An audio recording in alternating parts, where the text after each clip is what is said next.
नमस्कार। आकाशवाणी कटक आंचलिक संवाद पढ़ुछंती सरिता साहू।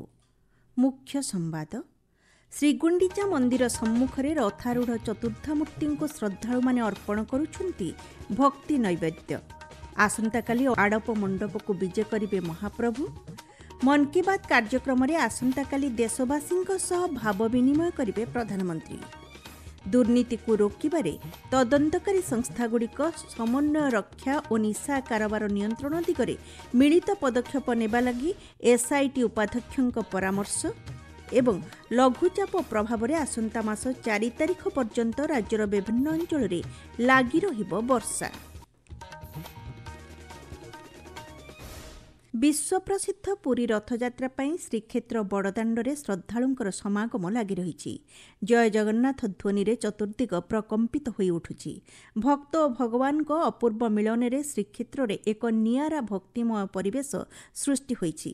श्रीमंदिर प्रशासन पक्षरु निया जायथिबा पदक्षेप स्वरूप आज सकाळ 9:30 बड़दाण्डे अटकी रहिथिबा 3 रथ को टणा जायथिला। श्रीगुंडीचा मंदिर सम्मुखरे दंडायमान 3 रथारूढ़ चतुर्थामूर्ति को श्रद्धालु माने धूप दीप देई दर्शन करुछंती।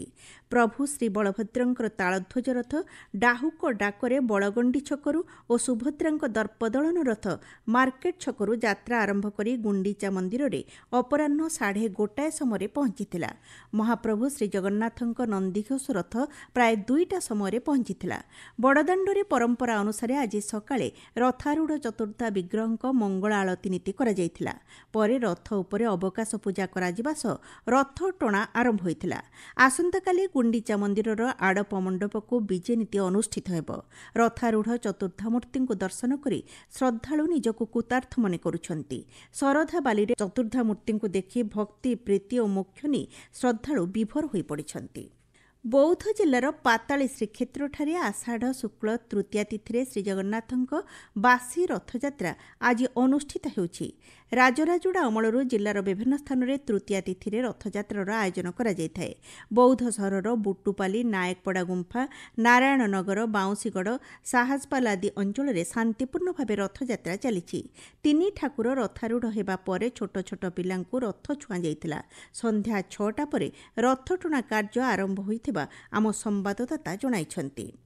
विश्व प्रसिद्ध पुरी रथयात्रा समय सामूहिक प्रचेष्टा स्वास्थ्य और परिवार कल्याण विभाग स्वास्थ्यजनित शून्य मृताहत लक्ष्य हासिल करिछि। एथिलागि स्वास्थ्य मंत्री डॉ मुकेश महालिंग पुरी ठारे नियोजित समस्त अधिकारी कर्मचारी और स्वेच्छासेवी को धन्यवाद जणाइछंती। चलित रथयात्रा अवसर में समन्वित सुव्यवस्थित स्वास्थ्य सेवा जोगाई देबा पई विभाग पक्षरु बहुविध पदक्षेप ग्रहण करा जायछि। जरूरीकालीन चिकित्सा परिवहन पई व्यापक आम्बुलांसर व्यवस्था करा जायछि। स्वास्थ्य सेवा को व्यापक सुनिश्चित करने विभिन्न जिलूर 378 जन अतिरिक्त स्वास्थ्य विशेषज्ञ को नियोजित करा जायछि।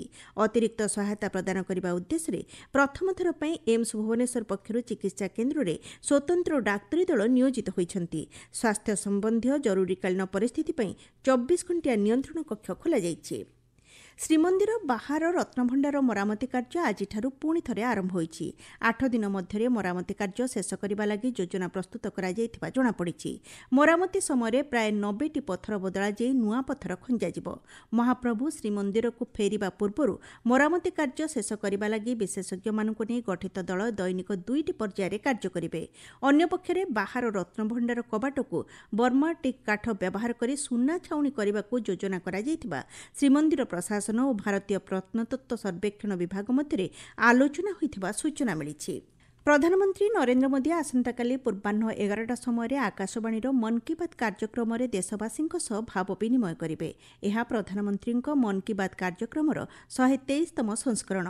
मन की बात कार्यक्रम आकाशवाणी और दूरदर्शन समस्त केन्द्र आकाशवाणी संवाद वेबसाइट और news on AIR mobile app उपलब्ध है। आकाशवाणी संवाद डीडी न्यूज पीएमओ एवं सूचना और प्रसारण मंत्रालय यूट्यूब चैनल में मन की बात कार्यक्रम लाइव स्ट्रीमिंग है। प्रधानमंत्री संबोधन पर आंचलिक भाषा मन की बात प्रसारण करा। आंचलिक भाषा यार भाषांतर पुणी थे राति 8टारे प्रसारण करा। आपण माने आंचलिक संवाद शुणुछंती आकाशवाणी कटक केन्द्र।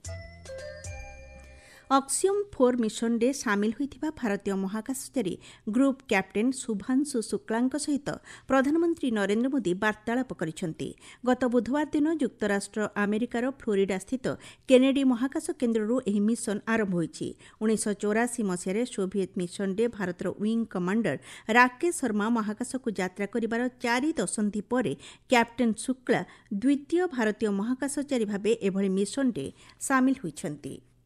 ଦୁର୍ନୀତିକୁ ରୋକିବାରେ ବିଭିନ୍ନ ତଦନ୍ତକାରୀ ସଂସ୍ଥା ସହିତ ସମନ୍ୱୟ, ଦୁର୍ନୀତିଖୋରଙ୍କ ବିରୋଧରେ ଉପଯୁକ୍ତ ଦଣ୍ଡବିଧାନ ତଥା ରାଜ୍ୟରେ ବଢ଼ି ଚାଲିଥିବା ଅବାଧ ନିଶା କାରବାର ନିୟନ୍ତ୍ରଣ ଦିଗରେ ମିଳିତ ତଦନ୍ତକାରୀ ଦଳ ଏସ୍ଆଇଟି ଉପାଧ୍ୟକ୍ଷ ଜଷ୍ଟିସ୍ ଅରିଜିତ୍ ପଶାୟତ ବରିଷ୍ଠ ଅଧିକାରୀମାନଙ୍କୁ ପରାମର୍ଶ ଦେଇଛନ୍ତି।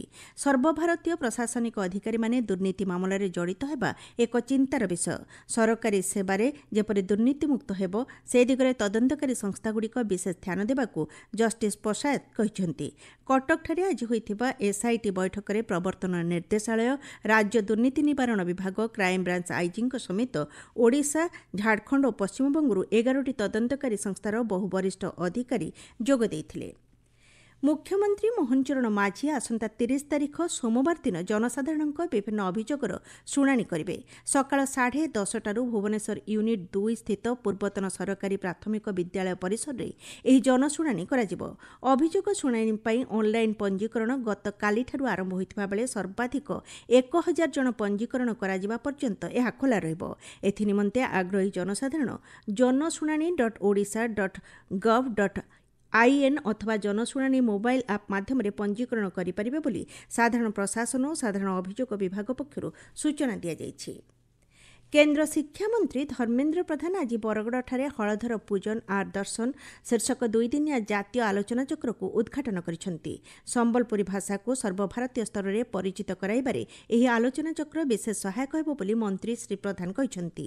ସମ୍ବଲପୁରୀ ଭାଷାର ଲୋକକବି ପଦ୍ମଶ୍ରୀ ହଳଧର ନାଗ ଓ ତାଙ୍କ ସାହିତ୍ୟକୃତି ସଂକ୍ରାନ୍ତରେ ଆୟୋଜିତ ଏହି ଆଲୋଚନାଚକ୍ରରେ ରାଜ୍ୟ ତଥା ରାଜ୍ୟ ବାହାରୁ ବହୁ ଗବେଷକ ଯୋଗ ଦେଇଛନ୍ତି।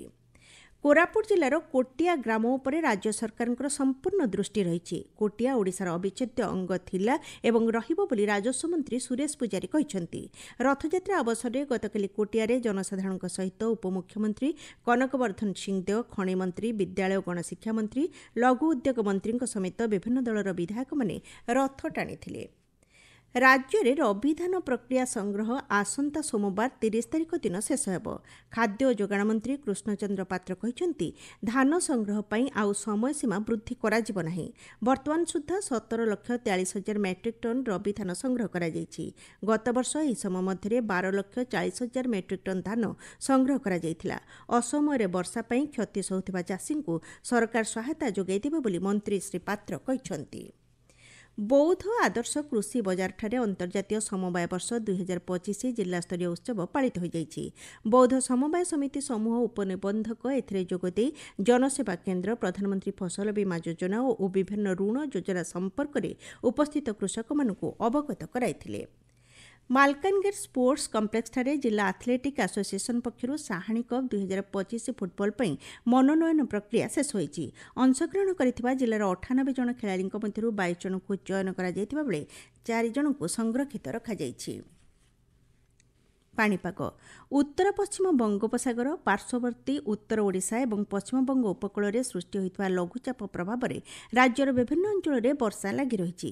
ଆସନ୍ତା ମାସ 4 ତାରିଖ ପର୍ଯ୍ୟନ୍ତ ବର୍ଷା ଲାଗି ରହିବ ବୋଲି ଭୁବନେଶ୍ୱର ଆଞ୍ଚଳିକ ପାଣିପାଗ ବିଜ୍ଞାନ କେନ୍ଦ୍ର ପକ୍ଷରୁ ଅନୁମାନ କରାଯାଇଛି। ଅନ୍ୟପକ୍ଷରେ ବର୍ତ୍ତମାନ ସୁଦ୍ଧା ରାଜ୍ୟର 8ଟି ଜିଲ୍ଲାରେ ଅତ୍ୟଧିକ, 17ଟି ଜିଲ୍ଲାରେ ସ୍ୱାଭାବିକ ଏବଂ 5ଟି ଜିଲ୍ଲାରେ ନିଅଣ୍ଟିଆ ବର୍ଷା ରେକର୍ଡ କରାଯାଇଥିବା ପାଣିପାଗ ବିଜ୍ଞାନ କେନ୍ଦ୍ର ପକ୍ଷରୁ ସୂଚନା ଦିଆଯାଇଛି। ଗତ 24 ଘଣ୍ଟା ମଧ୍ୟରେ କେନ୍ଦୁଝର ଜିଲ୍ଲାର ବାଂଶପାଳରେ ସର୍ବାଧିକ 106.3 ମିଲିମିଟର ବର୍ଷା ରେକର୍ଡ କରାଯାଇଛି। ଚଳିତ ବର୍ଷ ବର୍ତ୍ତମାନ ସୁଦ୍ଧା ସ୍ୱାଭାବିକଠାରୁ 3% ଅଧିକ ବର୍ଷା ହୋଇଥିବା ନେଇ ପାଣିପାଗ କେନ୍ଦ୍ର ପକ୍ଷରୁ କୁହାଯାଇଛି। ମୁଖ୍ୟ ସମ୍ବାଦ ପୁଣିଥରେ। ଶ୍ରୀଗୁଣ୍ଡିଚା ମନ୍ଦିର ସମ୍ମୁଖରେ ରଥାରୂଢ଼ ଚତୁର୍ଦ୍ଧାମୂର୍ତ୍ତିଙ୍କୁ ଶ୍ରଦ୍ଧାଳୁମାନେ ଅର୍ପଣ କରୁଛନ୍ତି ଭକ୍ତି ନୈବେଦ୍ୟ। ଆସନ୍ତାକାଲି ଆଡ଼ପ ମଣ୍ଡପକୁ ବିଜେ କରିବେ ମହାପ୍ରଭୁ। ମନ୍ କି ବାତ୍ କାର୍ଯ୍ୟକ୍ରମରେ ଆସନ୍ତାକାଲି ଦେଶବାସୀଙ୍କ ସହ ଭାବ ବିନିମୟ କରିବେ ପ୍ରଧାନମନ୍ତ୍ରୀ। ଦୁର୍ନୀତିକୁ ରୋକିବାରେ ତଦନ୍ତକାରୀ ସଂସ୍ଥାଗୁଡ଼ିକ ସମନ୍ୱୟ ରକ୍ଷା ଓ ନିଶା କାରବାର ନିୟନ୍ତ୍ରଣ ଦିଗରେ ମିଳିତ ପଦକ୍ଷେପ ନେବା ଲାଗି ଏସ୍ଆଇଟି ଉପାଧ୍ୟକ୍ଷଙ୍କ ପରାମର୍ଶ। ଏବଂ ଲଘୁଚାପ ପ୍ରଭାବରେ ଆସନ୍ତା ମାସ 4 ତାରିଖ ପର୍ଯ୍ୟନ୍ତ ରାଜ୍ୟର ବିଭିନ୍ନ ଅଞ୍ଚଳରେ ଲାଗି ରହିବ ବର୍ଷା। ଆଞ୍ଚଳିକ ସମ୍ବାଦ ଆଜି ପାଇଁ ଏତିକି।